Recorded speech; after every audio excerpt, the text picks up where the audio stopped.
Bienvenue dans ce nouvel épisode de Sans Prétention. Dans ce podcast, vous allez entendre des discussions simples entre deux personnes tout aussi simples sur des thèmes variés et diversifiés. Et ce podcast, il est né de mon envie de partager les profils de ces personnes inspirantes qu'on peut tous côtoyer au quotidien. Je m'appelle Baptiste et c'est Sans Prétention que je vous souhaite une bonne écoute. Juliette, c'est cette personne hyper active qui s'investit toujours dans 10 000 projets différents. C'est cette pote qu'on rêve tous d'avoir parce qu'elle est engagée, intéressante, inspirante et puis elle est surtout super sympa. Une deuxième invitée qui trouve toute sa place sur Sans Prétention, parce que Juliette, elle est capable d'aborder plein de sujets d'actualité différents.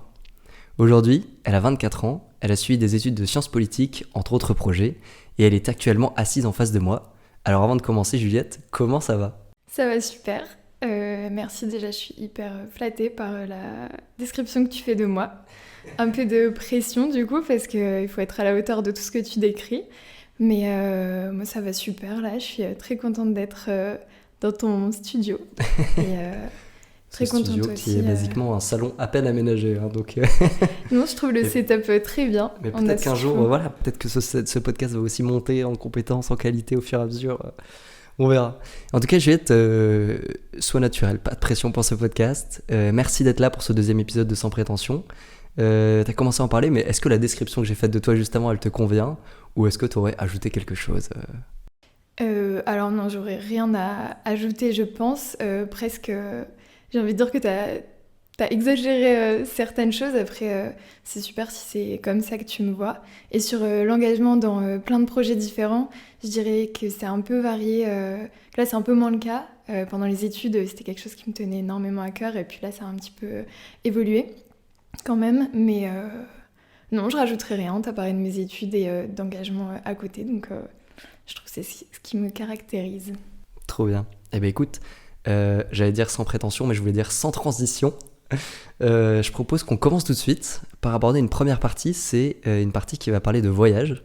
Parce que Juliette, tu rentres tout juste d'une aventure de 8 mois en Guadeloupe. Donc autrement dit, au bout du monde pour nous Français. Est-ce que tu peux nous raconter ce que t'es parti faire là-bas ? Ok, ouais, pas de problème. Oui, là je reviens tout juste. Ça fait une semaine et demie que on est de retour dans la grisaille lilloise et familière. Donc je suis partie là-bas faire mon stage de fin d'études. Okay. Donc comme tu l'as dit, j'ai fait des études de sciences politiques. Et comme pour plein d'études, il faut partir faire un stage de 6 mois pour clôturer ton parcours académique. Et j'ai trouvé un stage au Parc National de la Guadeloupe. Donc, trop bien. Ouais, c'était le premier stage auquel j'ai postulé sans vraiment y croire. Je m'étais dit je vais aller en Outre-mer pour faire mon stage et ça a fonctionné, donc vraiment super. Et là-bas j'ai travaillé sur les questions de biodiversité, donc ça m'a appris plein de choses et la Guadeloupe c'est une île fantastique pour celles et ceux qui ont déjà eu l'occasion d'y aller, vraiment. Je pense que personne ne peut dire le contraire, mais c'est bien de rentrer aussi. Ouais. 8 mois, c'était la bonne durée pour cette aventure ? Oui, ça ne m'aurait pas embêté de pousser un peu plus, parce qu'il y a toujours à découvrir, à randonner un petit peu plus, aller un peu plus à la plage. On peut toujours faire plus, comme dans tout dans la vie. Exactement, mais comme pour plein de choses, c'est bien d'arrêter quand c'est encore super chouette aussi. Ça aurait été possible de voyager encore un peu plus dans les Antilles, découvrir plus loin. Mais oui, c'était très bien. Et je suis pas partie toute seule, je suis partie avec mon copain et c'était le bon moment pour nous deux de rentrer, je pense. Ok. Et donc si je commence en te demandant de nous raconter ça, c'est parce qu'en fait on va se servir de ton voyage pour aborder plein de sujets différents dans ce podcast. Donc ça va être un peu le fil rouge de notre discussion aujourd'hui. Ok. Et du coup j'avais envie de savoir comment est-ce que tu as vécu cette expérience au bout du monde et en parallèle de ça, est-ce que tu penses que c'est important de voyager quand on en a la possibilité à notre âge ? Alors comment j'ai vécu cette expérience-là au global, je dirais de manière super positive et enrichissante sur plein de points différents. Bon, il y a l'aspect pro, on va dire, avec mon stage et tout ce que j'ai découvert pendant ces 6 mois-là. Et à côté, au niveau perso, moi j'avais pas eu l'occasion de voyager énormément avant ou très loin, en tout cas en dehors de l'Europe. Donc c'était des lieux, des paysages, une faune, une flore que je connaissais pas du tout. Tout était découverte tout le temps. Et comme on était là sur une durée déterminée, on a essayé de se motiver aussi à toujours faire de nouvelles choses tous les week-ends, aller découvrir un petit peu plus. Ouais, tu te dis, t'as pas le droit de rien faire parce que ça passe super vite, 8 mois, et enfin, tu vois la fin arriver à chaque fois et tu te dis, bon, ok, vas-y, faut qu'on enchaîne, Ouais, faut qu'on en profite, quoi. ouais, exactement. Donc ça permet de garder une dynamique qui est quand même toujours assez positive, même si c'est bien aussi de se laisser le temps, de se laisser le droit d'avoir la flemme. Ouais. Même si tu es à l'autre bout du monde et que tu vis quelque chose d'incroyable, bah, tu le sais aussi en étant partie 8 mois aussi, si je me trompe pas, Ouais, à La Réunion. c'était à peu près ça. Ouais. Et ta deuxième question, rappelle-moi. C'était, est-ce que tu penses que c'est important de voyager quand on a la possibilité à notre âge? Ouais, bien sûr. Parce que je sais que bah, voilà, tout le monde n'a pas la chance de pouvoir le faire. Mais c'est quand même un sujet, on en parle beaucoup. Ouais, moi j'ai la citation les voyages forment la jeunesse. Voilà, c'est des citations de vieux quand tu dis ça.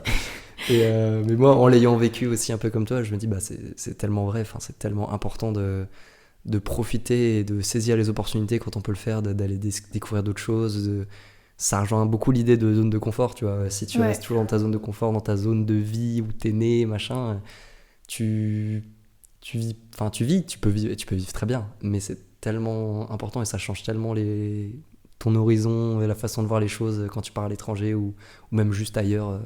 Ouais, carrément, super d'accord avec toi. Et après, je pense qu'il y a, pas une manière de voyager, mais voyager pour voyager sans réfléchir à pourquoi tu voyages, Ouais, ça n'a pas beaucoup de sens. Et tu peux voyager de plein de manières différentes et pas forcément loin de chez toi. Et tu peux considérer ça comme un voyage aussi.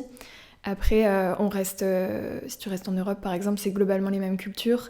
Et il y a quelque chose d'absolument incroyable qui t'arrive quand tu arrives dans une autre culture. Et je dis pas que ça a été forcément le cas en Guadeloupe parce que ça reste la France, mais on n'est quand même pas sur la même histoire. Et de rencontrer l'autre, en fait, dans le voyage, ce qui marque le plus en général, c'est les personnes que tu as rencontrées. En tout cas, pour moi, c'est ça. Que ce soit... Ça, c'est encore faire un pas en plus en dehors de sa zone de confort parce que tu peux voyager et ne rencontrer personne si tu souhaites. Ouais, c'est vrai. Mais se forcer à en plus aller vers l'autre, faire un pas vers l'autre, rencontrer d'autres personnes, c'est aussi ça fait grandir encore plus, quoi. Ouais, c'est vrai. Et il y a des contextes dans lesquels tu vas te sentir bien plus à l'aise pour faire ça. Ça dépend si t'es seule, si t'es une femme ou pas, et si t'es plusieurs. Et en étant plusieurs, tu peux avoir le réflexe un peu de rester entre soi. Ouais. Mais parce par que exemple, t'emmènes un peu ta zone de confort avec toi, donc exactement, c'est toujours c'est ça. plus facile de se dire et tu peux kiffer en étant dans ta zone de confort, mais en ayant déplacé ta zone de confort. C'est ça, mais tu reproduis un peu tes habitudes juste dans un autre pays. Et pour ça, faire du stop, par exemple, c'est juste intrinsèquement fait pour rencontrer des gens. T'as une anecdote de stop à nous raconter à laquelle tu penses? C'est sûr que tu penses à une anecdote, ou alors à plein d'anecdotes en même temps, mais alors là, tu sais quoi, je pense qu'il y a des anecdotes pas très positives, yes. Mais ça, faut pas les raconter. Moi, je t'en dis, si tu veux, en attendant, j'étais en Bretagne là pendant les vacances d'été, et sur le GR34, et on a fait un peu de stop parce qu'on était trop short en termes de timing pour rentrer, pour reprendre notre train de retour. Et j'ai levé le pouce pendant 2 secondes, et la première voiture s'est arrêtée, et j'ai eu la chance de rencontrer Jean-Philippe. Et Jean-Philippe, il a 59 ans ou quelque chose comme ça, il a 1 an de la retraite. Et il nous a raconté un peu sa vie, on a grave discuté avec lui dans la voiture. Et c'est quelqu'un qui a fait des études d'ingénieur à la base. Et à la fin de ses études, il a été diplômé et il s'est rendu compte qu'il voulait pas du tout être ingénieur. Pratique. Tiens. Et tiens. j'ai fait, tiens, c'est bizarre comme schéma de vie. Et c'était hyper intéressant. Du coup, j'ai dit, qu'est-ce que vous faites et tout. Et il s'est rendu compte que lui, sa passion, c'était le jazz. Et du coup, il a pris des cours de jazz parce que il aimait beaucoup le jazz, mais il n'était pas du tout bon en jazz, il savait pas faire de jazz et tout ça. Du coup, il a pris des cours de jazz. Et là, ça fait 40 ans, je crois, qu'il est prof de jazz au conservatoire en Bretagne. Et voilà, c'était sa dernière rentrée quand je l'ai croisé. Et c'était tellement inspirant de discuter avec lui. Et je me suis dit, j'étais un peu réfractaire au stop sur ce voyage-là en particulier parce que l'objectif c'était de faire de la rando et tout ça, machin. Mais et là on l'a fait et j'étais tellement content d'avoir rencontré ce mec. Et je me suis dit mais Jean-Philippe, si Jean-Philippe d'ailleurs tu écoutes ces podcasts un jour, et merci et bravo à toi. Et puis génial de rencontrer des gens qui ont qui ont de l'expérience dans la vie, qui sont un peu plus âgés, qui ont vécu des parcours atypiques ou non, mais qui ont des années de recul sur plein de choses et qui t'apportent beaucoup. Et ce que j'aime beaucoup dans le stop et dans ces rencontres, c'est qu'il y a quasiment personne avec qui tu vas garder contact et tu ne lis pas par intérêt. Bon, ils t'ont pris en voiture, donc ça t'a servi, mais tu vas parler 5 minutes, 10 minutes, 1 heure, 2 heures, ça dépend, parce que parfois c'est des longs trajets. Et quand tu te dis au revoir, tu te dis au revoir pour de bon, et ça c'est fantastique. Ouais. C'est juste moi, purement humain. J'ai quand même eu un petit pincement au cœur en quittant Jean-Philippe parce que j'avais vraiment envie de prolonger la discussion et lui t'aurais bien pris son numéro de téléphone. Même pas, tu vois, parce que je pense que c'était pas c'est pas une relation, une connexion dans la vie qui a vocation à se répéter ou à se revoir, tu vois, genre je pense pas que si j'avais eu son numéro de téléphone je l'aurais rappelé un jour. Ouais. Sauf si je serais vraiment repassé dans ce coin-là en Bretagne précisément. Mais tu vois, par contre j'aurais trop kiffé qu'il ait le temps d'aller boire un café et qu'on puisse discuter encore une demi-heure juste après, tu vois. Parce que c'est aussi... c'est des rencontres comme ça qui sont des rencontres éclairs et c'est incroyable et puis ça peut changer une vie, hein, donc... Et sur le café, tu viens de me rappeler une anecdote. On faisait un voyage en stop en Italie avec une copine et on devait faire un gros trajet ce jour-là. Je pense qu'on n'était pas loin de Rome, on devait remonter jusque Bologne. Enfin, il y avait quand même pas mal d'heures. C'était une grosse journée. Et il y a un gars, je me souviens plus de son prénom, malheureusement, qui nous prend. Et sur le passage, il nous dit faut que je vous montre ce village, il est trop beau. Et donc, c'était San Miniato, le village, si je me souviens bien. Et donc, il nous amène dans ce village. Et bon, tu peux être là un peu en mode pourquoi tu dévies de notre trajectoire, s'il te plaît, amène-moi à bon port. Et il monte, et bon, c'était en Toscane, et tous les villages de Toscane sont trop mignons. Et il nous paie un café sur la place du village, donc le cappuccino italien. Et après, il vous a laissé là parce qu'il voulait juste vous faire dévier de votre trajet. Non, il nous a vraiment amené super loin en plus. Et c'était juste trop paisible. Après, en plus, t'as une notion du temps, un rapport au temps un peu différent quand tu voyages en stop comme ça, parce que tu peux pas prévoir, et donc forcément, t'es un peu plus flexible. Ouais. Et c'est juste trop beau, quoi. Ouais. Mais du coup, il faut que la personne qui te prenne en stop, elle soit aussi flexible que toi pour que tu aies le temps de vivre ce genre de rencontres. Oui, c'est vrai. Mais au final, sur le lot, il y a, je pense à plusieurs personnes là, qui ont fait beaucoup plus de trajets qu'ils avaient prévu, qui font grave des détours pour te poser juste parce qu'ils se disent je vais l'aider aujourd'hui. Moi, il y a un mec qui nous a pris et il nous a dit je sais même pas pourquoi je me suis arrêté, je suis déjà en retard. Il avait rendez-vous après, on était en mode ah oui, oups. Merci beaucoup, mais du coup vous étiez pas obligé, tu vois, genre fallait pas vous forcer et tout. Et il te fait te sentir coupable tout d'un coup, le mec. Laissez-moi aller à votre rendez-vous, vous êtes trop bon pour ce monde en fait. Et c'est ça, il a eu un élan d'humanité comme ça. Mais tu vois, c'est quand tu vis des trucs comme ça en tant qu'autostoppeur, tu te dis si moi un jour je croise des autostoppeurs, je les prendrai sûrement, tu vois. Mais pour créer un cercle vertueux, tu vois, pour une fois créer un cercle vertueux dans la vie et se dire ça peut être trop cool. Enfin, tu fais des super rencontres. Après, je sais, on comprend qu'il y a toujours des contextes, tu vois, genre si t'es seul dans ta voiture, que tu vois genre 3 personnes, tu te dis peut-être. Enfin, tu vois, carrément, on a aussi une méfiance qui s'est instaurée, tu vois, mais voilà, après ça dépend des situations. Mais du coup, le stop, validé comme expérience, je pense. Validé 100%, recommandé pour tout le monde, vraiment.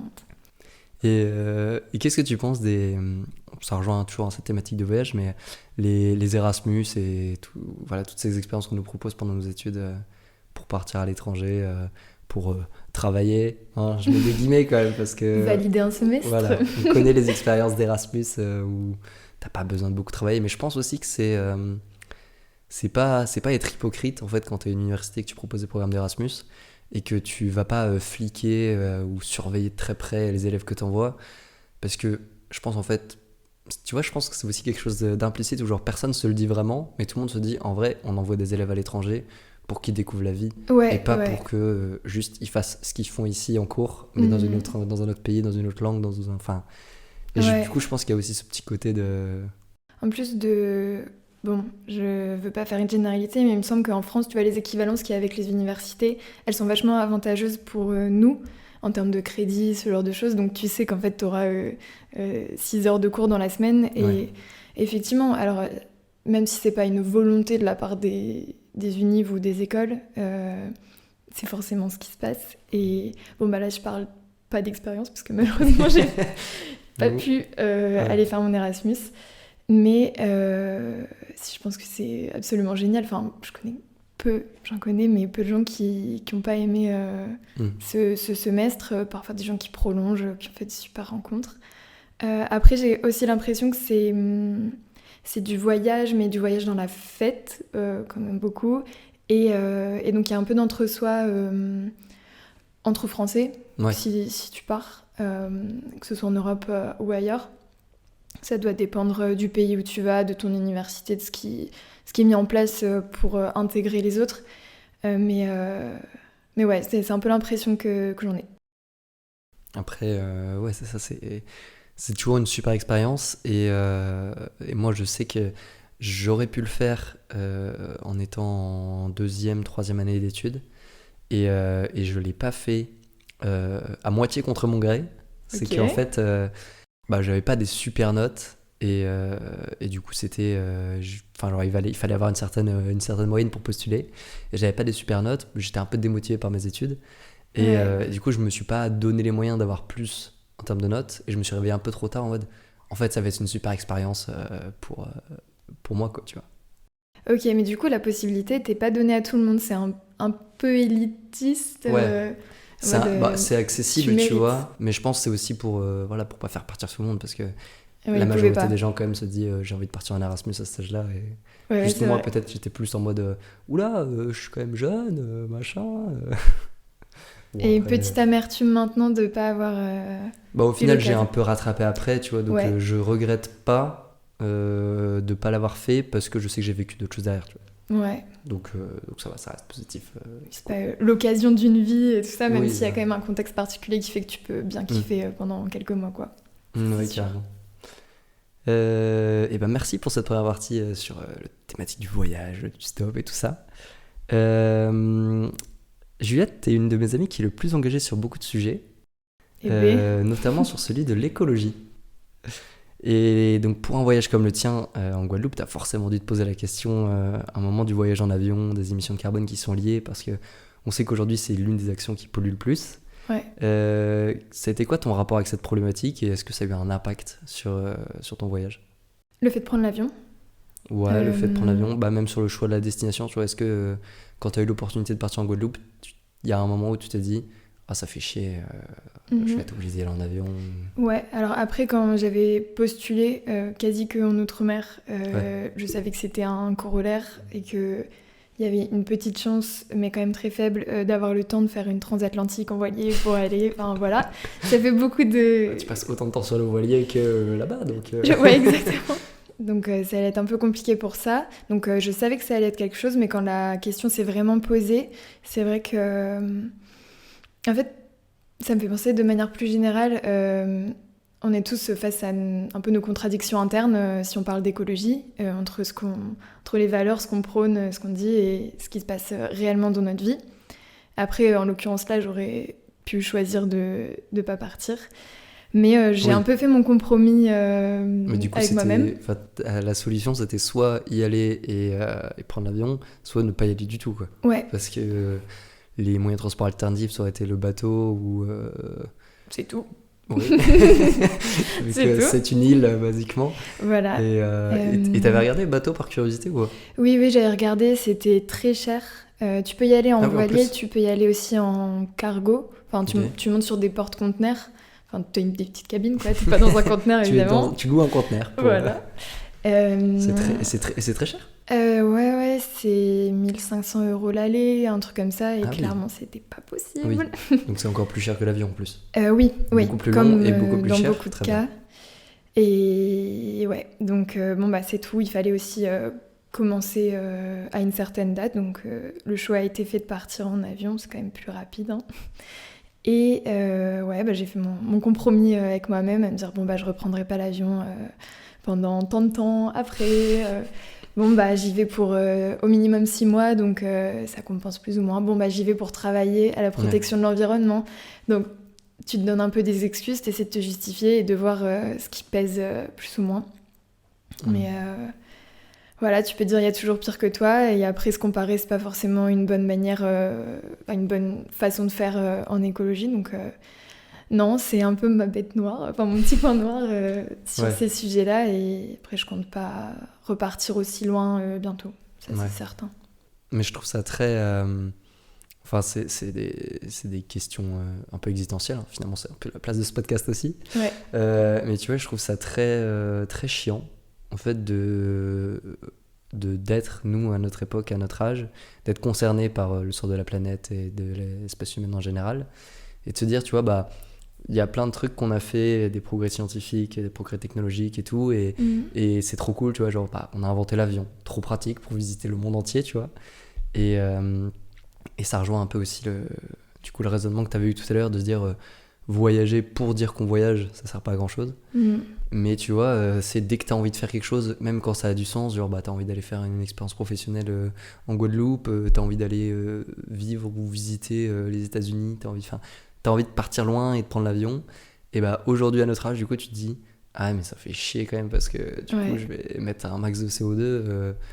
Et tu vois, du coup, de devoir faire ce calcul rentabilité de mon bonheur perso avec la pauvre planète qui est déjà en surchauffe, enfin, tu vois, c'est hyper chiant. Et moi, je sais que ça... Enfin, comme toi, je pense, mais que du coup, c'est pas que ça me pèse au quotidien, mais ça oriente aussi mes choix de vacances, mes choix de voyage. Tu vois, aujourd'hui, on privilégie beaucoup plus le train et tout ça.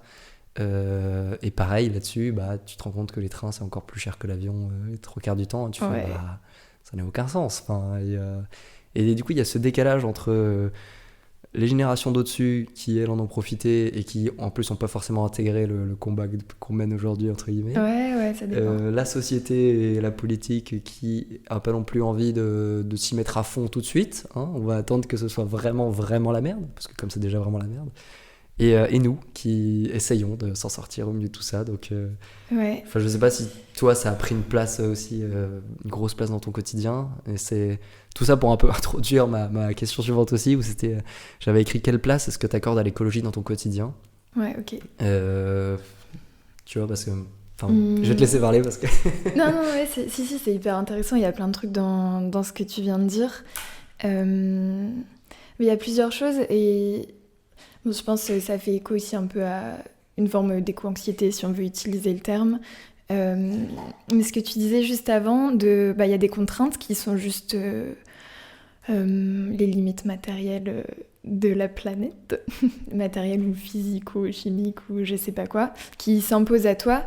Mais tu tiens ce discours-là parce que tu es déjà aussi sensibilisé et qu'il y a plein d'autres gens autour de toi, différents âges, différents horizons, différents milieux.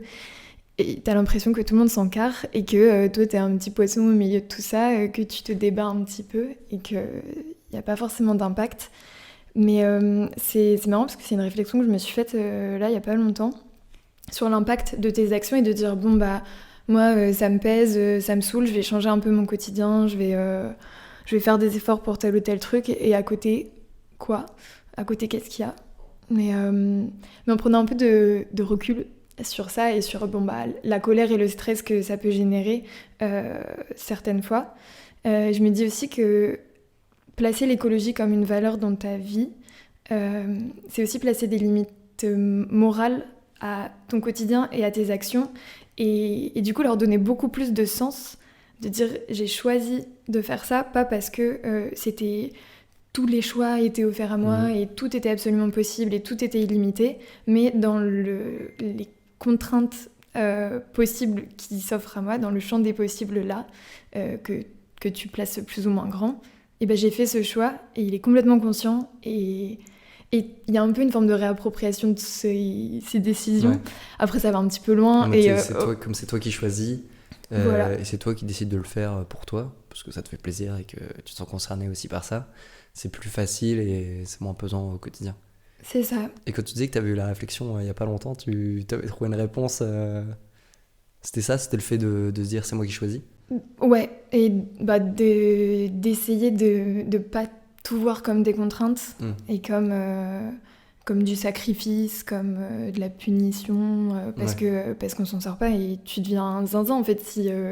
Si toi, c'est des choses qui te tiennent à cœur, tu peux pas en fait. À un moment, ton cerveau il va vriller, donc ça fait partie de ses compromis un petit peu aussi avec soi-même, de trouver les raisons pour lesquelles tu fais les choses.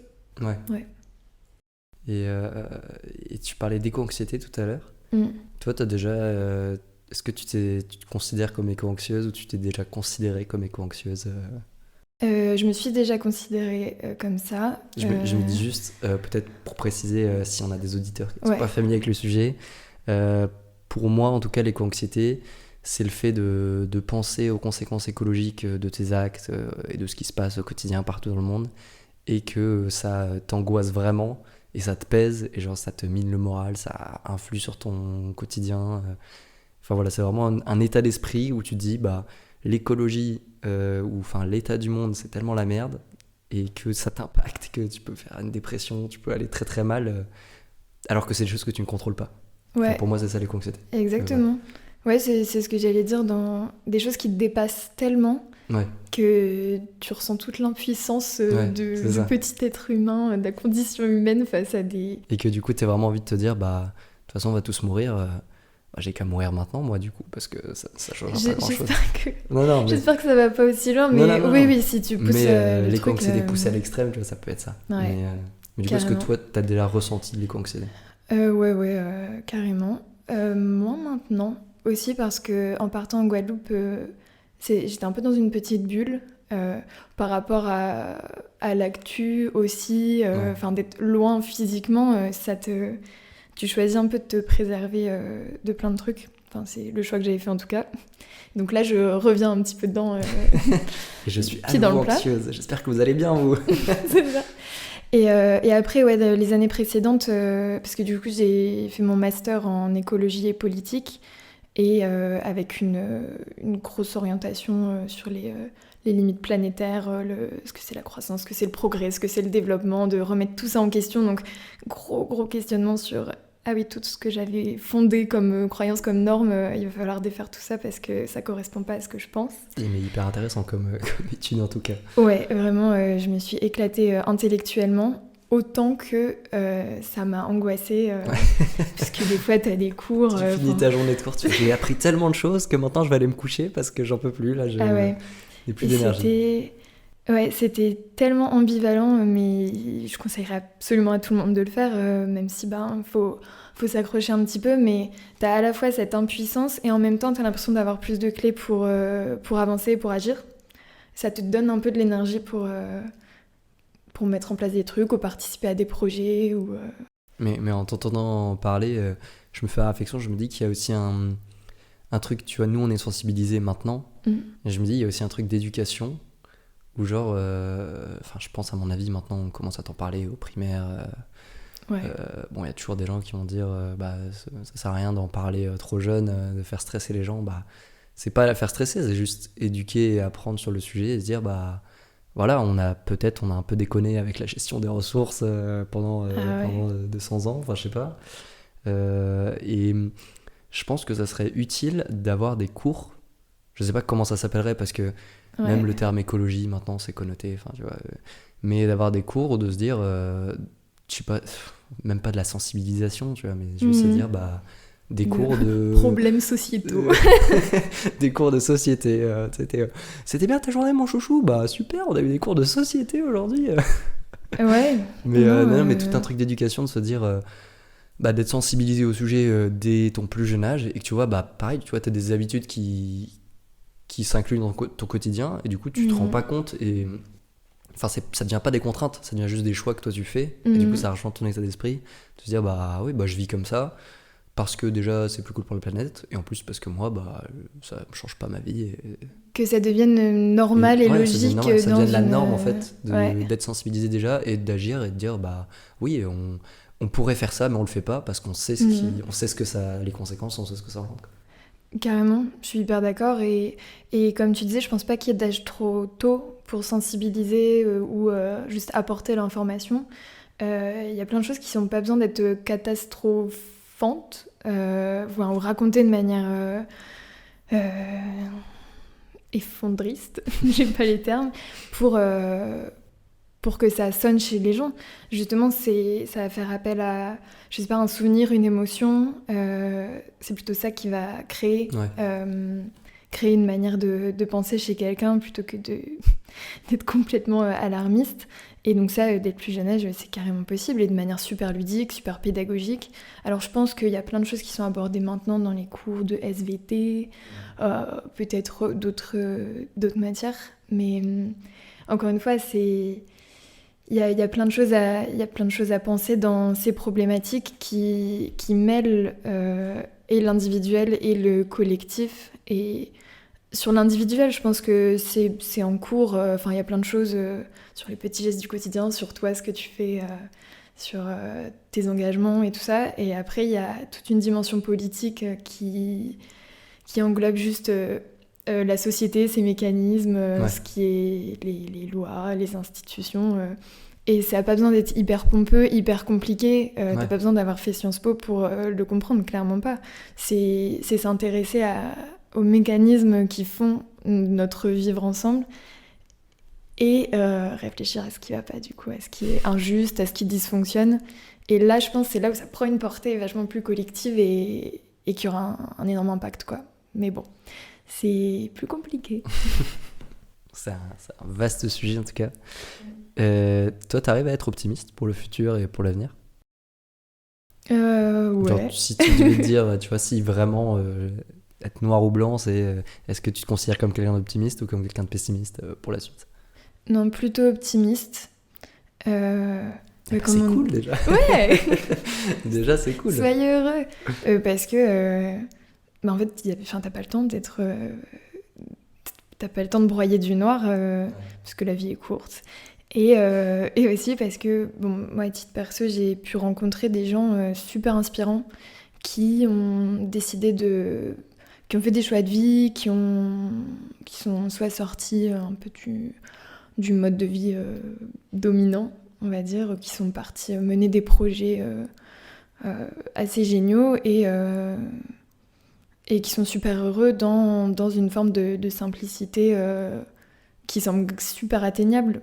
Et du coup, je dis pas que c'est les chemins de vie que moi je prendrais, mais ouais, bon, ça va être dur, hein. Enfin, je sais pas, je pense que les prochaines décennies, notre vie, celle de nos enfants, si on en a, il va se passer des choses, quoi. Il va se passer des choses qu'on contrôlera pas et il faudra s'adapter.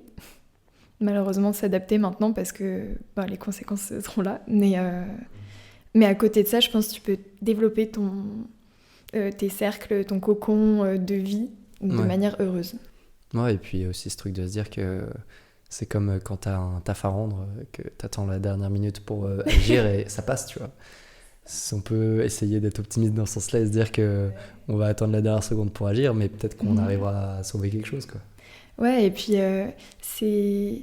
Au final, tu vois, si on parle d'effondrement civilisationnel ou quoi... C'est très catastrophique dans ce podcast aujourd'hui. Ouais. J'espère que vous aviez prévu de passer une bonne journée parce que ça va être le cas, ça va être top, vous inquiétez pas. Ouais, désolée pour ça.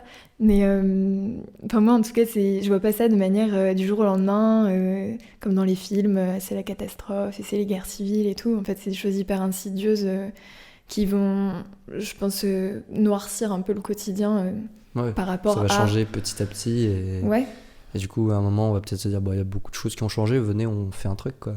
Venez, on se bouge. Ouais. Bon, soyez optimistes, soyez positifs. Autre sujet, s'il vous plaît. Non, mais ça va prolonger un peu cette réflexion, mais je suis très content que tu sois avec moi aujourd'hui parce qu'on a tous les deux lu le livre de Pierre Rabhi, Vers la sobriété heureuse, qui m'a beaucoup plu et qui m'a beaucoup marqué personnellement. Déjà, est-ce que ce livre t'a plu et est-ce que tu pourrais nous le résumer rapidement ? Waouh, c'est une interro. J'en reparle après aussi, hein. Je sais que voilà, c'est pas... Alors, ce livre m'a plu. Ouais, il est pas très long en plus, donc c'est facilement accessible. C'est donc cet homme, Pierre Rabhi, qui est décédé il y a pas très longtemps d'ailleurs, qui raconte ses expériences de vie. Tu pourras compléter, hein, parce que c'est mes souvenirs. Donc, non, mais je sais, c'est très bien. Ses expériences de vie, son parcours de vie, son installation et tout ce qu'il a tourné et développé autour de l'agroécologie, qui s'appelait pas encore l'agroécologie à l'époque, en mêlant ça à une réflexion sur la société, sur ses dérives, sur ce qu'est la modernité, sur ce qu'est le progrès et tous les vices qui sont associés. Et donc il parle d'un chemin et de son chemin de vie vers une sobriété heureuse, donc le titre du bouquin, qui fait appel à des principes de vie beaucoup plus simples, dénués de superflu et un retour à la terre aussi. Et dans une forme de spiritualité, c'est ce qui m'avait beaucoup marqué dans le bouquin, c'est de revenir à des choses vachement intrinsèques à l'être humain. Ouais. Si tu veux compléter. Non, mais t'as très bien résumé. Moi, je voulais juste revenir justement sur un peu l'idée phare du livre. Parce que dans ce livre, Pierre Rabhi développe notamment le concept de sobriété, qui est une vision que je trouve incroyable de la vie, à laquelle j'aimerais aspirer davantage sur beaucoup d'aspects différents. Et pour l'expliquer, en fait, il raconte l'histoire d'un village africain au bord de la famine chaque année. Et lors de la récolte annuelle, les agriculteurs ils viennent expliquer au chef du village que tout va bien, la récolte est bonne et qu'ils auront assez à manger. Donc le chef, qui est un vieux sage aveugle et tout ça, enfin voilà, il est en fin de vie, mais du coup c'est l'incarnation de la sagesse pour tout le village. Donc ce chef, il les félicite, il leur dit de remercier la terre, de remercier Dieu, et ils expliquent ensuite qu'ils ont aussi utilisé la poudre des blancs sur une parcelle que celle-ci a donné 2 fois plus de récolte. Donc là, le chef, il prend un petit temps avant de leur dire toujours remercier la nature, remercier la terre, remercier Dieu pour cette poudre qui est bénéfique, et il leur explique qu'ils vont pouvoir travailler 2 fois moins pour avoir le même rendement.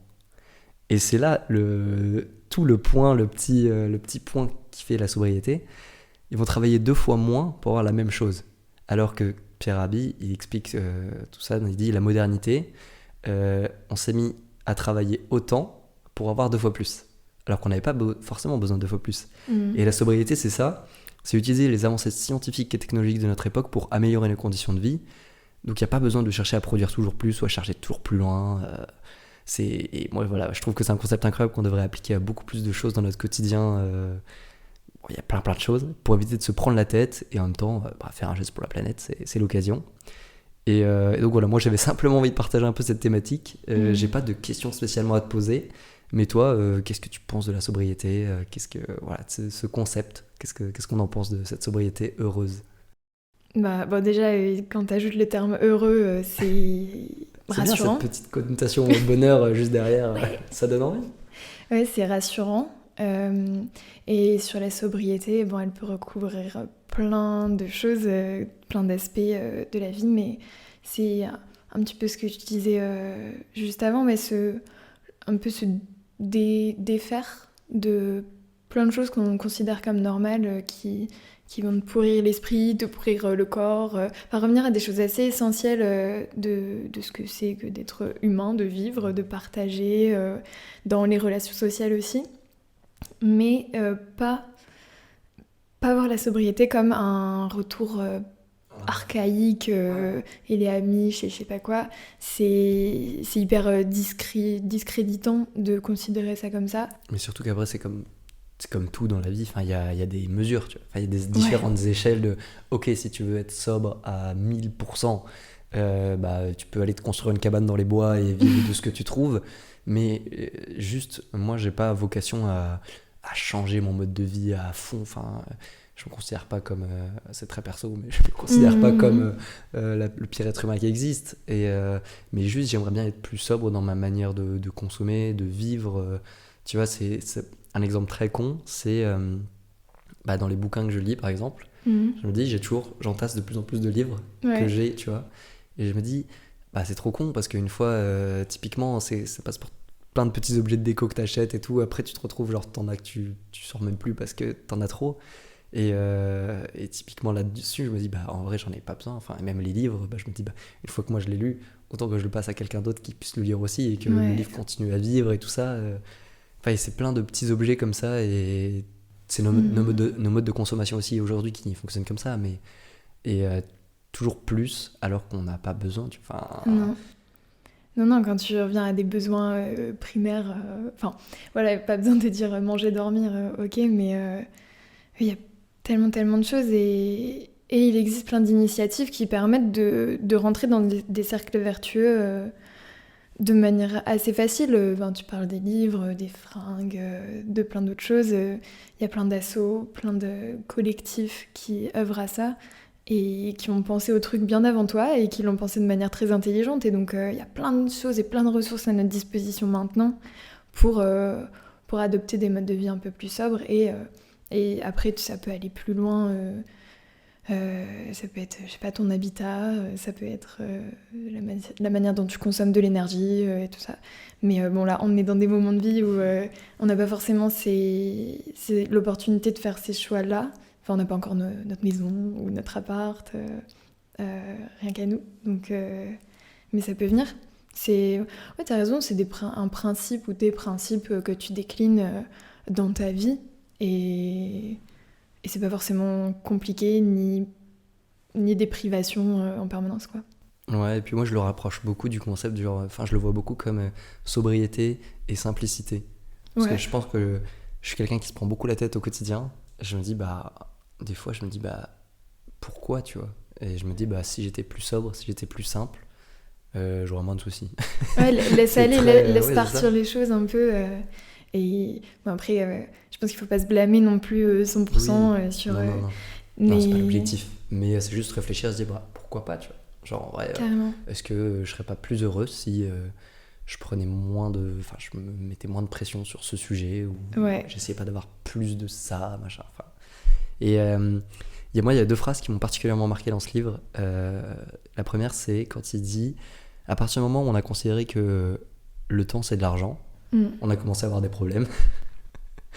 Et j'ai relu cette phrase, j'ai relu ce passage, je crois, une dizaine de fois, et je me suis dit, c'est vrai que c'est quand même con de se dire le temps c'est de l'argent. Enfin, on est et c'est pareil, ce livre est quand même une grosse critique de la modernité. Donc forcément on parle de ce point de vue là, mais à partir du moment où on s'est dit le temps c'est de l'argent, et il parle beaucoup des cultures anciennes, de l'histoire ancienne, où avant ils n'avaient pas de montres, de trucs, qui vivaient avec le soleil, et que nous, à partir de la modernité, des 30 glorieuses et tout ça, on s'est tout de suite dit, 1 heure de travailler, tu vois, c'est avec toutes ces histoires d'être payé à l'heure et tout ça. Et puis moi je me suis dit, c'est dingue. C'est vrai qu'aujourd'hui le temps c'est de l'argent. Genre, tu vois, même aujourd'hui on est tous les 2 au chômage, et on y reviendra plus tard dans ce podcast, mais tu vois, genre, je me dis, j'ai pas travaillé de ma journée, j'ai pas fait mes 8 heures de travail par jour, mes 7 heures, et je me dis, j'ai pas gagné d'argent, quoi. Enfin, ouais. Il y a un truc très très ancré partout, les normes sociales, l'éducation et tout, sur la productivité. Et je me surprends plein de fois à être là, j'ai été chez moi toute l'après-midi et j'ai rien fait de productif. On a souvent cette expression de dire rien de productif. Mais quoi productif ? Qu'est-ce que c'est que être humain et devoir produire absolument ? Et donc lié évidemment à l'argent. Et ça me faisait penser, quand tu as dit ça de manière très juste, que c'est aussi l'argent qui est plus forcément connecté à quoi que ce soit, et qui va être complètement déraciné de réalités matérielles et concrètes. Et après, c'est un monde que je connais en fait très peu, sur la finance et tous ces trucs, et de créer de l'argent avec de l'argent. Non, mais on est entre amateurs ici, il n'y a pas de souci. De quoi ? On est entre amateurs ici, il n'y a pas de souci. On survole plein de sujets de manière pas du tout experte. Et oui, en fait, qu'il n'y ait plus de réalité concrète et matérielle autour des choses, et c'est le début des problèmes, comme tu disais. Et la deuxième phrase qui m'a beaucoup marqué, il parle des réseaux sociaux. C'est peut-être très philosophique, et peut-être que ce podcast aujourd'hui en tout cas n'est pas le lieu pour en parler, on pourra en revenir dans un autre épisode, mais il dit: les réseaux sociaux renforcent-ils les liens sociaux, ou ne font-ils que connecter les solitudes ? Et j'ai trouvé ça incroyable, parce que c'est vrai que je me suis dit, à quel moment dans ta vie tu vas sur les réseaux sociaux ? Quand t'es seul, quand tu te fais chier, quand tu t'ennuies pour passer le temps, et du coup au final quand tu es sur les réseaux sociaux et que tu parles à d'autres gens sur les réseaux sociaux, ça veut dire que vous êtes tous seuls dans votre coin, au lieu d'avoir des gens à côté de toi. Tu vois, tu vois, là pendant ce podcast on n'est pas sur les réseaux sociaux parce qu'on est en train de se parler, mais Mais voilà, enfin c'était... Et du coup, cette phrase m'a beaucoup touché aussi. Donc je sais pas si tu veux revenir dessus ou si... Non, pas spécialement. Enfin, je trouve ça très juste. Et je pense que les réseaux sociaux, de manière générale, peuvent créer de très belles choses et créer des rencontres. Mais l'usage majoritaire qu'on fait des réseaux sociaux, il est hyper individuel et très peu enrichissant humainement, émotionnellement, spirituellement, tout ce que tu veux. C'est de la consommation pure, quoi, consommation de contenu. Et on en ressort rarement très heureux et enrichi. Bah, Malheureusement. à la base, peut-être que à la base, je pense que les réseaux sociaux avaient pour vocation de nous rapprocher. Je pense qu'il y a eu une dérive et qu'aujourd'hui, du coup, ça remplit plus son objectif, quoi. Son Ouais. objectif premier. Bon, en tout cas, voilà, c'était mes petites réflexions sur vers la sobriété heureuse de Pierre Rabhi. Je ne peux que vous conseiller et vous recommander de le lire. C'est un petit livre, il fait 150 pages. Il se lit super facilement, il est très intéressant. Donc voilà, n'hésitez pas à le lire et à venir donner votre avis dans les commentaires de ce podcast. Et maintenant, on va revenir à notre fil rouge qui est ton voyage en Guadeloupe. Parce que tu le disais déjà tout à l'heure, tu n'es pas parti seul dans cette aventure, tu es parti avec ton copain. Est-ce que c'était important pour toi de partir accompagné dans cette aventure et plus particulièrement par lui? Waouh. C'était pas forcément important de partir accompagnée parce que je savais que j'aurais un cadre une fois que j'arrivais. Je partais pas juste voyager solo, chose qui d'ailleurs me terrifiait, que je pense que je ne ferai jamais. J'adore le voyage, mais jamais seul. Il faut jamais dire jamais, hein, peut-être que... Mais ça a été absolument fantastique de pouvoir le partager et encore plus avec mon copain parce que c'est un énorme pilier et c'est avoir un... C'est pas la zone de confort parce que je pense que le terme a une connotation négative, mais d'avoir juste quelqu'un qui est rassurant dans ta vie et de manière proche, et c'est pas on va se revoir dans 5 mois, c'est au quotidien. Déjà tu crées un bout de vie ensemble et tu peux t'accompagner sur plein de moments un peu difficiles, et c'est quand même une des personnes les plus à même d'être avec toi. Ouais. Mais est-ce que ça aurait été différent si t'étais parti par exemple avec une pote qui elle aussi avait une mission, tu vois, en Guadeloupe pendant 8 mois? Oui. Est-ce que ça aurait été différent? Qu'est-ce qui aurait changé? Qu'est-ce qui aurait été différent? Ouais, ça aurait tout changé. Enfin, ça aurait bien changé parce que... Ça aurait tout changé. Je serais même pas parti en Guadeloupe. Non. Mais oui, parce que on a habité ensemble, on n'avait jamais habité ensemble, donc il y a plein de nouveautés là-dedans. Parce que ton couple, c'est une relation qui est quand même unique dans toutes les relations que tu entretiens avec d'autres gens. Et ouais, c'était complètement différent dans le positif et dans la découverte de soi-même aussi dans son couple. Je sais pas si c'est très clair. Ouais, si. T'en apprends beaucoup sur l'autre en vivant avec lui, mais t'en apprends aussi beaucoup sur toi au quotidien. Carrément. Et pour le petit plus, il est quand même très sportif et ça m'a bien motivée pour sortir et essayer de faire bouger un peu plus que si je m'étais écoutée que moi. Donc ça, c'est quand même très cool. Ok, bon, trop cool. Et est-ce que selon toi, les relations à distance, ça peut fonctionner? Par exemple, tu vois, si j'entends par relation à distance une relation où géographiquement les deux personnes ne sont pas au même endroit, ça peut aller dans pas la même ville, à pas le même pays, machin. Par exemple, est-ce que ta relation, elle aurait tenu le coup, entre guillemets, si toi t'étais parti en Guadeloupe et que lui, il était resté en France pendant 8 mois? Franchement, je peux pas te l'affirmer parce que la distance, elle crée des choses que t'as pas prévues. Après, nous, il s'avère que la majeure partie de notre relation, on l'a faite à distance, mais dans des villes différentes et qui sont quand même bien reliées. Et donc, c'est complètement différent de se voir toutes les 2-3 semaines, allez, max, minimum une fois par mois, et ne pas se voir pendant 6 mois, 8 mois. Non, ça aurait été complètement différent parce que tu crées ta vie, enfin, tu continues ta vie tous les deux. Et pendant longtemps, je me disais non, mais à distance, c'est super possible de de continuer à créer des souvenirs ensemble, à créer des moments de vie, je sais pas, en visio, ou enfin, je sais pas, manger ensemble, des trucs Ouais. comme ça. C'est les moments de vie les plus cons qui créent le plus de souvenirs, hein, souvent. Carrément.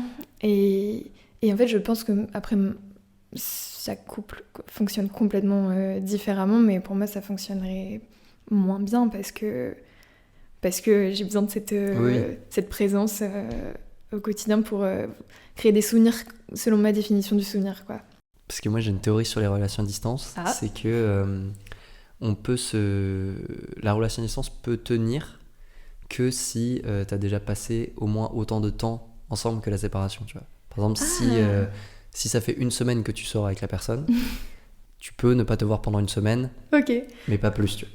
Si ça fait 2 mois que vous êtes ensemble, tu peux vous pouvez passer 2 mois sans vous voir, genre partir 2 mois, pas sans vous appeler, sans avoir zéro contact. Mais je veux dire, tu peux partir 2 mois, par exemple, pas vous voir pendant 2 mois dans une autre ville différente, machin. Ou par exemple, tu vois, si ça fait 8 mois que vous êtes ensemble, tu peux partir 8 mois en Guadeloupe et lui rester en France, ça peut tenir, mais pas plus, tu vois. Ok. Théorie intéressante, il faudrait la soumettre à plein de gens et trouver plein de contre-exemples. Je vais les comme soumettre ça, à tous les couples que je connais, cette théorie. Je veux dire, vous pouvez vous séparer pendant... Ouais, mais après, dans ce cas, des gens, ça fait 5 ans qu'ils sont ensemble, ils vont pas se voir pendant 5 ans. Ouais, non, mais après, cette théorie échelle marche, réduite. je pense, pour la première année de relation. À partir du moment où ça fait plus d'1 an, déjà, si ça fait plus d'1 an, je pense que vous allez pas vous quitter pendant 6 mois. Ouais. Enfin, mais tu vois, c'est parce que ça rejoint un peu l'idée de l'Erasmus, tu vois, tout ça, où quand tu es en vie étudiante, tu peux changer beaucoup de villes, avoir beaucoup d'expériences à droite, à gauche, machin, et du coup, potentiellement, trouver l'amour quelque part, et puis devoir 6 mois plus tard lui dire, désolé, mais je dois aller poursuivre mes études là-bas, je poursuis mon parcours là-bas, machin. Je pense qu'un semestre, c'est peut-être un peu... Enfin, un semestre parce qu'on parle en termes d'études, c'est un peu notre référentiel, mais... c'est peut-être un peu la limite, tu vois, quelques mois tu peux t'y faire, et si c'est dur, et ben en fait tu commences le décompte et tu te retrouves juste après, quoi. Mais ouais, plus que ça, après c'est... T'as oublié la présence de l'autre, en fait. Tu sais pas, ton cerveau, il est... Ouais, je sais pas. Malheureusement, j'ai pas une vision hyper positive de ça, mais je pense qu'il y a des couples qui gèrent ça trop bien, comme des chefs, mais bon. Oui, non, après c'est... Tu l'as dit, hein, chaque couple est unique, mais c'est parce que je trouve que les relations à distance c'est particulier. Ouais. Et en tant que, enfin, dans ta vie étudiante, ça peut arriver à beaucoup de gens. Et du coup, c'est aussi pour ça. Nous là, on commence à être en fin de vie étudiante, en fin de vie, juste en fin de vie étudiante. Mais voilà. Et donc toi et ton copain, ça fait quelques années maintenant que vous êtes ensemble, et ce n'est pas la première histoire d'amour que tu vis. Est-ce que c'est important pour toi d'avoir quelqu'un dans ta vie? Est-ce que c'est important pour toi de partager ta vie avec quelqu'un en termes de relations amoureuses surtout? Ben, là c'est un peu difficile d'y répondre en étant avec quelqu'un, mais si je prends un peu de recul, j'ai eu d'autres relations longues. Ça dépend à partir de quand tu dis que c'est long, mais voilà.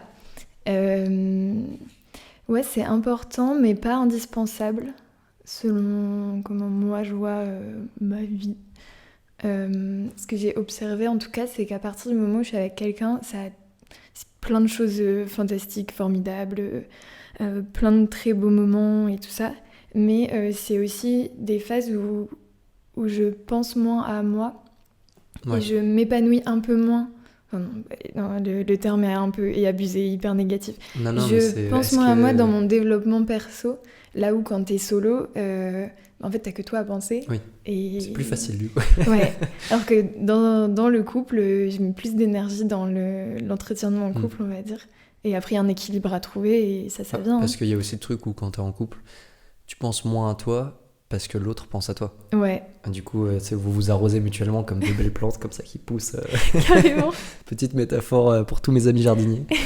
Et merci pour cette partie sur l'amour. On va passer sur une partie plus amitié maintenant, parce que ce sont les deux faces de même pièce finalement. 8 mois d'aventure à plus de 3000 km de la France. J'ai regardé sur Google Maps. Ouais. Est-ce que tu as réussi à facilement garder le contact avec tes amis et ta famille? Ça va. J'ai réussi à garder le contact dans ce qui me convenait en termes de fréquence et de qualité des échanges et des relations. Après, ça a forcément eu j'allais dire un impact. Enfin, ma famille un petit peu plus parce que euh, enfin, je sais pas, ma maman, je la tiens au courant de plein de trucs. Là où, nous, on a un groupe de copains du lycée qui est quand même assez large. Enfin, il y a pas mal de monde là-dedans. Et donc, ça fait beaucoup de gens à tenir au courant. Je sais que ça a manqué un petit peu de donner des nouvelles. Mais j'estime que j'ai eu les nouvelles ou nouvelles par personne interposée. Qu'il me fallait à ce moment-là pour savoir comment les gens évoluaient dans leur vie. Et je Ouais, suis parce que plus... quand tu prends la distance aussi avec des gens, t'as aussi le fait de...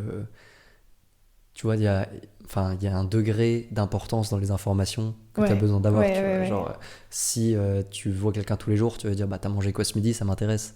Si tu vas pas voir quelqu'un pendant 8 mois, je vais pas t'envoyer un message à 14h tous les jours. Non, t'as bien mangé ce midi, qu'est-ce que t'as mangé, tu vois. Et pourquoi pas, il y a peut-être des Mais par amitiés contre, qui s'y c'est... prêtent, mais Oui, ouais. mais par contre, si tu veux faire les choses plus largement, et puis bah, forcément, tu as une autre vie qui a commencé, tu vas prendre des nouvelles, mais plus des nouvelles un peu plus importantes, ou se dire bah, comment ça va en ce moment, tu vois, mais, pas, mais Oui. moins des trucs hyper précis, hyper ponctuels. Ouais. Mais du coup, c'est vrai que tu vas moins en profondeur, et là, en rentrant, en discutant plus longuement avec des gens avec qui j'avais même pas du tout forcément parlé, ou parlé de manière assez succincte et tout, je me dis, je suis là genre, ah oui, j'ai loupé ça, en fait, c'est un événement grave important dans ta vie. On n'a pas pris de nouvelles à ce moment-là, donc l'information n'est pas passée. Et c'est aussi ça qui a participé au fait que je sois contente de rentrer, c'est que je pense bien plus longtemps que ça aurait été difficile d'être autant coupée de personnes dont j'ai envie de connaître la vie et participer dedans. Pour les accompagner dans plein de trucs de la vie, quoi. Et justement, tu parlais de notre groupe de potes du lycée, là, ça fait environ 7 ans qu'on en fait partie d'un même groupe de potes. Est-ce que tu as réussi à garder contact avec d'autres amis depuis aussi longtemps ou plus longtemps encore que ça? Parce que je trouve qu'il y a le lycée, les études sup et tout, c'est une période où il y a tellement de changements dans la vie de tout le monde que... Bah, t'as des amitiés que tu pensais elles seraient jamais cassées, un jour bah, tu parles plus aux gens et puis tu t'éloignes, machin. Ouais, tellement d'amitiés Mais il y en a d'autres qui arrivent, tu vois. C'est ça qui est C'est cool, ça. c'est que en général tu casses pas avec des gens par plaisir ou puis faut vraiment s'embrouiller avec des gens pour casser avec eux. Mais je veux dire, il y a plein de ruptures qui se font de manière consensuelle entre guillemets où Ouais, nos chemins de vie ont pris des directions différentes, mais c'est très cool pour chacun, tu vois. carrément. Tu me demandais si j'avais gardé des amitiés de avant ça. Quelques-unes, mais pas en tant que groupe. C'est vraiment des amitiés exclusives.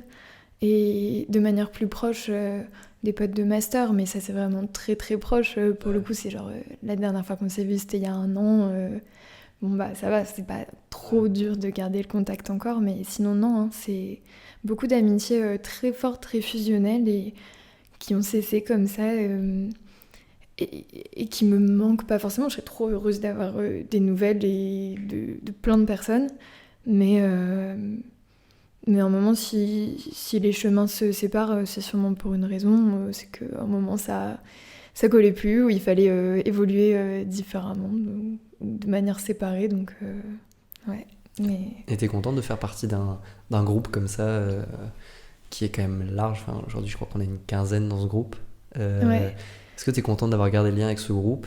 Et est-ce que ça a eu un impact sur les relations que t'as pu avoir avec chacun des membres du groupe ou... Ouais, bah... Il y a une période où je me disais un groupe, mais quoi un groupe? Enfin, c'est...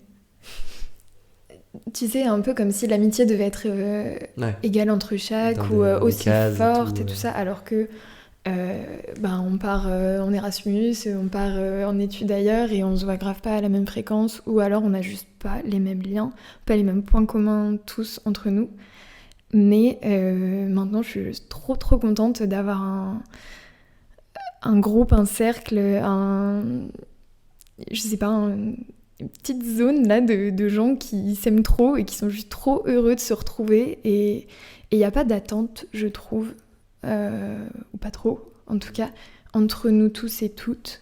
On est juste on est content d'être là, quoi. Ouais, content de se retrouver quand machin est rentré de 1 an de voyage, quand un truc, ça fait 2 mois que tu l'as pas vu. Enfin,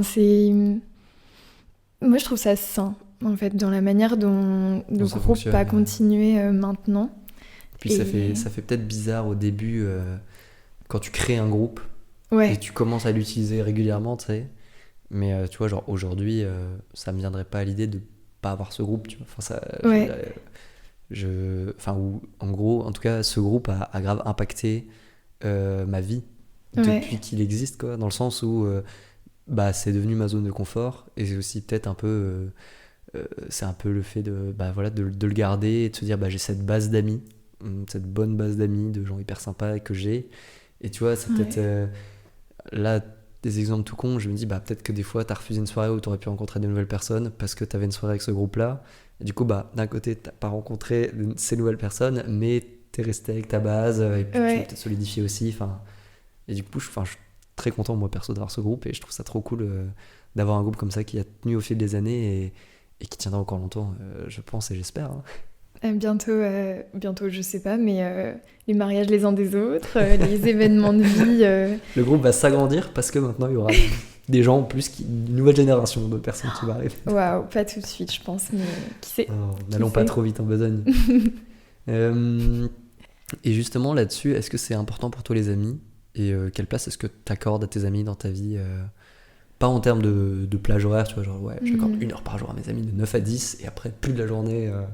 Non, mais plus, ouais, quelle place est-ce que tu accordes à tes amis dans ta vie? Est-ce que c'est important pour toi Ouais, super important. J'accorde une grande place ou autant que je peux. Euh, Parce que je trouve que dans les amitiés, il y a plein de choses super complémentaires. Enfin, ça peut t'apporter des choses que tu trouves pas dans ta famille, auprès de tes frères et sœurs, auprès de tes parents, dans ton couple non plus. Et sans voir ça, sans voir l'amitié de manière utilitaire, genre oui, mes potes m'apportent des trucs, Ils c'est, sont ils t'apportent, productifs. non, ils t'apportent, j'allais dire spirituellement, ou juste en tant qu'être humain, dans la relation sociale que tu as avec quelqu'un, quoi. Et non, si, je sais pas, des potes qui sont plus intéressés par tel sujet, par le sport, par l'art, par faire des balades ou aller boire des coups. Et en fait, il y a un équilibre comme ça qui se forme dans ta vie. Et il y a des potes que tu vas vouloir voir beaucoup plus souvent et d'autres un peu moins. Mais non, si c'est trop important. Et je dis pas que d'avoir beaucoup d'amis, c'est le goal. Genre, c'est pas forcément le cas, mais de diversifier en tout cas les. Tes points de contact, Ouais, les connexions que tu as avec les gens. Si tu vraiment qu'un seul type d'amis, je pense que tu vas avoir beaucoup plus de difficultés à t'épanouir, tu vois. Enfin, ou alors ouais. tu vas plus avoir tendance à vouloir te conformer à ces Mm. personnes-là, tu sais. Et du coup, vouloir devenir comme eux pour être à fond pote avec eux. Alors que c'est hyper riche d'avoir plusieurs points de contact, plusieurs connexions différentes avec des gens Ouais. et des raisons. Et puis, pareil, tu vois, on a un groupe de potes très, très cool, mais il y a d'autres potes.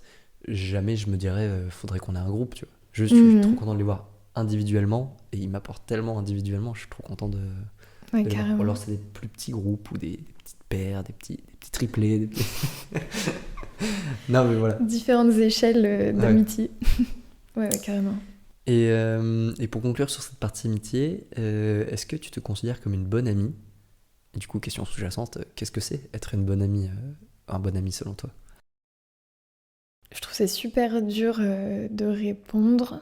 Parce que, enfin, je sais que tu vois, moi, pour te donner un peu d'éléments, c'est une question que je me pose des fois. Je me dis, est-ce que je suis un pote de merde ou... Beaucoup de remises en question ici. Ouais. Mais non, mais je pense que ça va. Mais tu vois, c'est, c'est un peu aussi en termes de donner du temps à ses potes, être là pour eux, machin. Et tu vois, genre, des fois, bah, t'as pas le choix de dire non à des potes qui te proposent des trucs. Et t'es en mode, bah, est-ce que je suis un pote de merde pour lui refuser ça, tu sais, genre. Voilà, qu'est-ce que c'est un bon ami pour selon toi et est-ce que tu te considères en être une du coup? Pour moi, un bon ami, une bonne amie, c'est quelqu'un qui te donnera l'attention et le soutien quand on a besoin. Et après, en même temps, je dis ça. Non, c'est super dur de trouver des critères là. Ouais, des personnes qui t'accompagnent dans les bons, dans les moins bons moments. Ouais, je pense qu'il y a une question de fiabilité un peu là-dedans, enfin de confiance que tu crées et de dire tu seras pas là tout le temps, pas tout le temps quand ça va mal, mais le jour où je t'appelle, j'espère que tu seras là, quoi. Et, ou que tu sauras repérer chez moi que ça va pas. Mais après, là, je me rends compte, là, je le dis de manière assez négative, en mode de quand ça va pas. Mais Si t'es pas là quand je vais pas bien, et bah t'es pas un bon pote. non, c'est ça. Et en fait, il y a plein d'amitiés qui évoluent quasi exclusivement dans le positif aussi. Oui. Bah, c'est parce que moi, je sais que, et je pense que, enfin, moi, je pense que j'ai tendance à faire ça, et je pense qu'il y a beaucoup de gens qui ont tendance à faire ça, c'est que quand ça va pas, ou alors c'est juste que, enfin, quand ça va pas, t'as pas envie de faire chier Ouais, tes tu le potes dis avec pas ton malheur, tu vois. forcément. Hein, ouais. T'es en mode, bah, je préfère vous inviter et qu'on boive un verre pour mon anniversaire, Ouais. plutôt que vous inviter à boire un verre parce que je vais pas bien. Genre, j'ai pas envie de vous dire, Non, carrément. venez me voir parce que je vais pas bien là, tu sais, c'est plus venez me voir et on passe un bon moment. Et du coup, peut-être que je vais pas bien, mais je Ouais. transforme ça en bon moment pour voir des potes. Et du coup, peut-être que les amitiés, c'est une réflexion qui a quoi. Ouais, Peut-être ouais. que les amitiés, du coup, ça permet de transformer des moments pas ouf en bons moments. Et du coup, les bons potes, c'est ceux qui répondent présent à ce moment-là. Ils s'en rendent pas compte, mais c'est Ouais. des bons potes. Eh, très bien. Peut-être que Tu être n'as un pas bon pote. annoncé le négatif, mais il se transforme quand même. Ouais, Ok. si je dis vraiment, ouais, tu vois, et puis tu peux pas, je pense, tu peux pas être un mauvais pote sur une action, genre. Non. C'est et puis je pense qu'il n'y a pas de mauvais amis parce que si t'es un mauvais ami, tu ne seras juste pas un ami. Ouais, tu Donc il n'y seras a que juste des bons pas amis. dans la vie l'un de l'autre. L'amitié, c'est quelque chose d'hyper positif en fait comme sujet. Ah, Ouais, non. C'est très juste. Bravo. Ce voyage en Guadeloupe est terminé et parallèlement, on entre dans la dernière partie de ce podcast. Parce que Juliette, tu es en ce moment comme moi au chômage. Comment est-ce que Les sujets comment qui est-ce que fâchent. tu abordes cette période de ta vie? Euh, Parce que je sais qu'il y a plein de façons différentes, plein d'états d'esprit différents. Tous mes potes qui, comme moi, étaient en fin d'études et on est pas mal à voilà, avoir cette période de transition. ouais. Euh, Et ben, tu vois, quand j'étais encore en Guadeloupe et que j'envisageais cette période, euh, je voyais ça de manière assez naturellement, comme bon bah tu vas avoir du temps libre, tu vas pouvoir faire plein de choses et tu vas postuler tranquille, tu vas prendre le temps d'atterrir, te réinstaller et après tu commenceras à postuler à des jobs, mais avant tu vas peut-être voyager un petit peu. Enfin, voilà, je voyais ça de manière en mode ça va aller tout seul, ça va glisser et tout. Et là, d'être rentrée et d'être officiellement, on va dire, sans emploi, parce que du coup, avant de rentrer, il y a eu j'étais plus en stage, mais j'ai voyagé et tout ça, donc toujours active. Et là, j'ai eu un peu une période de trou, de vide, genre, ok. Donc là, t'es face à toi, t'es plus dans le cadre des études qui a été très très sécurisant et qui t'a emmené là où tu devais aller pendant 5-6 ans. on s'en rend pas compte quand on y est que Ah non. le cadre est sécurisant en fait. T'as l'impression d'avoir plein de choix et tout, alors que tout ce que tu choisis, c'est tes options, Oui, c'est ça. tes options, Ouah, quoi. je sais pas comment je vais faire, j'ai 2 cours en même temps. Ah bah écoute. Et là, ouais, t'es rappelé un peu à quel sens, quelle orientation tu veux donner à ta vie et tout. C'est un peu vertigineux. C'est la première Et, rentrée que tu fais où vraiment personne t'attend. À ouais, part ton propriétaire qui attend le paiement du loyer, mais ouais, sinon personne n'attend, personne t'attend quelque part et du coup c'est cette période à la fois de grande liberté, tu peux ouais, faire tout ce que tu veux basiquement, mais à la fois après je pense que ça rejoint aussi la discussion de tout à l'heure sur tu sais, le fait d'être productif et du coup ouais. en mode bah, je suis tellement libre mais il faut que je fasse quelque chose, sinon on va me juger, on va me truc et tout. Et je trouve qu'il y a une connotation pardon, super négative avec le mot chômage Ah ouais. et autour du chômage, alors que ça reste simplement une période de vie comme une autre. Et du coup, toi, est-ce que là, maintenant que ça a un peu commencé, est-ce que t'as prévu de faire, qu'est-ce que tu as prévu de faire pendant cette période de ta vie? Est-ce que tu veux te mettre en place une routine? Tu as des projets qui arrivent? Ben là, c'est encore le flou, un peu le chaos dans ma tête. Mais ben, j'aimerais bien maintenant que j'ai le temps et que ça fait des années que je me dis quand j'aurai vraiment le temps, de vraiment me dire d'aller voir pas mal de potes qui sont dans le sud ou qui sont ailleurs, pas à Lille, quoi. De prendre le temps d'aller les voir parce que maintenant j'ai le temps, que j'ai la chance que financièrement ça soit pas trop la dèche maintenant et que je dois pas absolument trouver un taf dans les prochaines semaines. Oui. D'avoir cette... Oui, parce qu'il y a ce côté aussi financier qui rentre en jeu quand t'es au chômage. Nous, ça va, mais il y a des gens qui sont au chômage et qui sont en mode c'est juste la merde. En fait, il faut travailler. Un taf le plus vite possible. Ouais. Et c'est ça qui est cool aussi, d'avoir cette liberté de se dire et d'avoir le temps. Carrément. De prendre le temps de bien faire les choses. Donc, bon, il y a ça. Voyager un peu, mais pas trop loin. Voilà, plutôt d'aller consolider des amitiés, des nouvelles amitiés que j'ai pu faire en Guadeloupe, et d'aller revoir ces gens. Et peut-être, j'avais commencé à accompagner un apiculteur avant de partir, juste pour découvrir le métier. Et j'aimerais bien aller le revoir et l'aider encore un petit moment, parce que c'est quelqu'un que j'ai trouvé absolument génial et que le métier est juste trop marrant à faire. C'est trop drôle dans ta grosse combi, là. Trop cool. Et bon, essayer de se donner une routine, faire un peu de sport, mais bon, on dit tout le temps ça, et entre ce qu'on dit et ce qui se passe, c'est pas la même chose. Après, c'est... Enfin, pareil, tu vois, juste pour rebondir sur la routine sportive, il y a plein de gens qui se forcent à faire du sport, mais je pense juste, en vrai, aujourd'hui, c'est devenu quelque chose en mode, il faut que tu fasses du sport parce que c'est quelque chose de bien vu et machin, mais en mode, si ton rythme de vie, ça va, que tu bouges et tout... Après, tu peux l'observer dans ta vie, enfin même comment tu te sens après avoir fait du sport. Tu te sens bien, tu te sens vidé, c'est un exutoire en fait, mais ça peut être un autre exutoire qui soit pas sportif. On est d'accord. Il faut pas que tout le monde se dise il faut que je fasse du sport parce que on m'a dit que faire du sport c'était cool, c'est stylé, c'est quelque chose à faire quand tu t'ennuies. Non, c'est pas faire du sport qu'il faut, le sport c'est très bien, mais je veux dire, faut être actif, il faut pas se laisser juste dépérir sur un canapé. Ouais. Mais tant que tu es actif, que tu as des projets, tant que tu as de l'envie, envie de bouger pour des choses, envie de donner pour des projets qui te tiennent à cœur, c'est clair. Ça devrait aller. Super positif. On contrebalance un peu avec la partie négative avant, et là on fait du positif à fond. Et ouais, carrément. Ouais, puis surtout ne pas essayer de se mettre trop d'ambition ou des choses qui seront pas réalisables dans le temps libre, le temps de chômage, parce qu'après tu te déçois. Mais ça peut aussi être le moment de lancer des trucs. Oui, comme ton podcast. Comme ce podcast par exemple. Et se dire, je vais essayer de garder ce projet et de se découvrir des nouvelles passions, découvrir des nouvelles envies. Carrément. Période de positivité extrême. Ok. C'est quoi la suite pour toi, Juliette ? Qu'est-ce que tu as envie de te souhaiter ? Et qu'est-ce que tu as envie de dire à la Juliette du futur ? Si par exemple je te rappelle dans 10 ans et je te dis, tu te souviens Juliette quand on a fait ce podcast, tu t'étais dit ça et je te fais écouter le message, qu'est-ce que tu aurais envie de te dire ? J'ai envie de me souhaiter d'avoir le courage de faire plus de choses seule. J'en parlais, c'est quelque chose qui est quand même assez difficile maintenant, parce que je pense que ça m'apportera que du positif. Et dans 10 ans, qu'est-ce que je me souhaiterais ? D'avoir une vie équilibrée. Je sais pas entre quoi et quoi. Bon, il y a le pro et le perso, évidemment, mais ça peut être sur plein d'autres aspects. D'avoir une vie apaisée. Ouais, je pense que dans 10 ans, 35 ans, ouais. mais je sais pas plus précis que ça en tout cas. Ouais. Et toi, Baptiste, dans 10 ans ?